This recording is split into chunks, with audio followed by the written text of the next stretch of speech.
दिल्ली की बैठक में लगभग सीट शेयरिंग का फॉर्मूला तय हो चुका है और ये बातें अब सामने आने लगी है। सीट शेयरिंग का फॉर्मूला क्या होगा, इंडिया गठबंधन में तमाम मौजूद पार्टियों को ये पता है।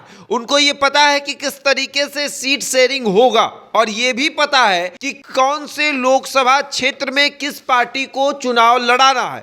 सब कुछ तय हो चुका है, बस मीडिया के सामने बातें जो है वो खुलकर सामने नहीं आ रही है। लेकिन जब भी आप किसी भी इंडिया गठबंधन के, इंडिया अलायंस के किसी भी दल से जब आप ये सवाल पूछिएगा तो वो खुलकर बता रहे हैं कि अरे गठबंधन में सीट शेयरिंग का फॉर्मूला क्या होगा वो हम आपको बता देंगे, चुनाव आने दीजिए, सब कुछ तय हो जाएगा। और 10 से 20 दिन में प्रत्याशी जो है वो तक तय हो जाएंगे। यानी कि समझिए कि इंडिया गठबंधन में सीट शेयरिंग का फॉर्मूला लगभग तय हो चुका है।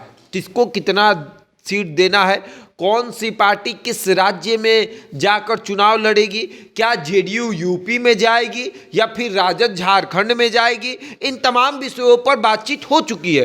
कांग्रेस दिल्ली में चुनाव लड़ेगी या फिर पंजाब में भी चुनाव लड़ेगी या नहीं लड़ेगी, सब कुछ तय हो चुका है।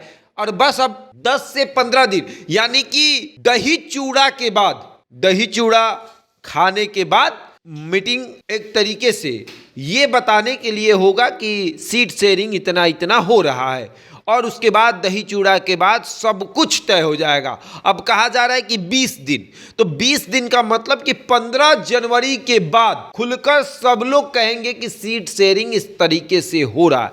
बातें हुई हैं मीटिंग में, सीट शेयरिंग पर बातें बनी है, सहमति भी जो है वो हो चुकी है और लगभग सभी नेता दबे जुबान में ये बातें कह रहे हैं कि 20 दिन के बाद सब कुछ जो है वो सामने आ जाएगा। यानी मीटिंग में बातें कहीं ना कहीं हुई है, अब कोई बताना नहीं चाह रहा है। अब सब लोग सोच रहे हैं कि बैठक की बातें सामने क्यों लाया जाए और सीट शेयरिंग का फॉर्मूला अभी सामने क्यों रखा जाए, अभी छोड़ दिया जाए। सीट शेयरिंग का फॉर्मूला क्या होगा वो 20 दिन के बाद सबके सामने रखा जाएगा। यानी कि साल खत्म होगा, नए साल का आगाज होगा और इंडिया गठबंधन के सीट शेयरिंग की बातें जो हैं वो सामने आएंगी। वो लोग कहेंगे कि इतना इतना जो है सीटें इन पार्टी के पास गया है। और अब सीट शेयरिंग के फॉर्मूला पर तेजस्वी यादव भी वही बात कह रहे हैं जो लालू यादव कह रहे हैं। उसके बाद नीतीश कुमार भी दबे जुबान में इस बात को कह रहे हैं, कांग्रेस के नेता भी कह रहे हैं, जेडीयू के तमाम नेता जो है वो इन बातों को कह रहे हैं कि 15 से 20 दिन इंतजार करिए, सीट शेयरिंग का फॉर्मूला क्या होगा सब कुछ सामने आ जाएगा। और सीट शेयरिंग के फॉर्मूले से इंडिया गठबंधन जो है वो मजबूत होगा। लेकिन सीट शेयरिंग का फॉर्मूला क्या होगा ये बड़ा सवाल है, किस दल के पास कितना सीट जाएगा ये बड़ा सवाल है, और कौन से दल को कम सीट में मनाया जाएगा ये भी एक बड़ा सवाल है कि किस तरीके से सब कुछ सेट किया जाएगा।